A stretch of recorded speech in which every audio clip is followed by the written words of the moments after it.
Yes, I'm jumping right into this. I did warn you at the start. Short and simple, if this was a game on its own like Spider-Man Miles Morales, it would have had Game of the Year guaranteed.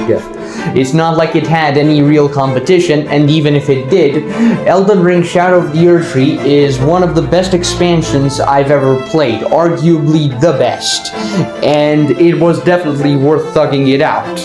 Since I believe this will be the first of many Elden Ring videos I create, I will briefly touch on my favorite bullet points. The scenery in this place is amazing. The Realm of Shadow has a lot of cool places to explore, like the Gravesite Plain, the Jagged Peak, and even the Cerulean Coast. The bosses are much more harder and much more memorable. Such bosses like Mesmer, Midra, the Dancing Lion, Ralana, Bale, and even Radon. I understand the critiques with Radon, but it's not worth calling him the worst boss in From Software history, or the worst final boss when final bosses like Nashandra exist. They also experimented with a lot of new weapon classes, my favorites being the perfume bottles, the light greatswords, and the backhand blades. The only ones I've used.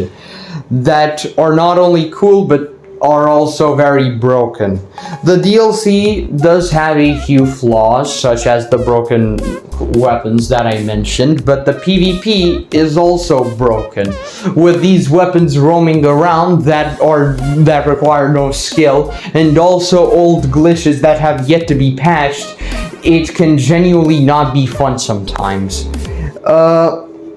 Other than that, I don't really have any few critiques or any that are worth making a fuss about, such as, oh, Godwin should have been him, or Bale should have had a remembrance or something.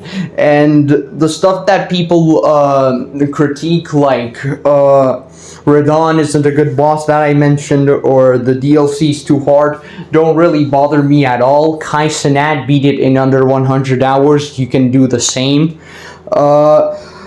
So yeah, other than the PvP and the fact that I have to wait till college or even further to get the next Souls game, I am very content and very overjoyed with the release of Elden Ring Shadow of the Erdtree.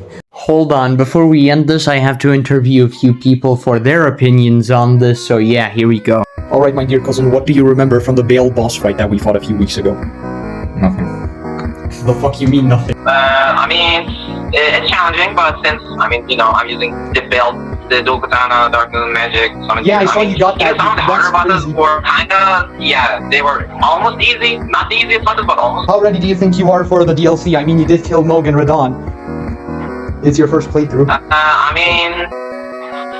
For the DLC, first enemy that I saw literally 2 chapters. It was great to have you on this interview. Very nice talking to you. You're gonna be on the next few videos, right? You know. Yeah, I know. Alright, talk to you later. Nice helping you, man. Alright, to my dear... Oh my god, this dog keep... Alright, let's try that again now. I'll start adding my own bits. So first off, to my dear best friend. Where are you? I've waited for so long. Corpse after corpse. We said we were going to collab on Elden Ring on June 21st when the DLC dropped. I would wait for you, and then you would get Elden Ring, the console, whatever, and I was gonna help you get to Moog and start the DLC. Very cool collab idea that...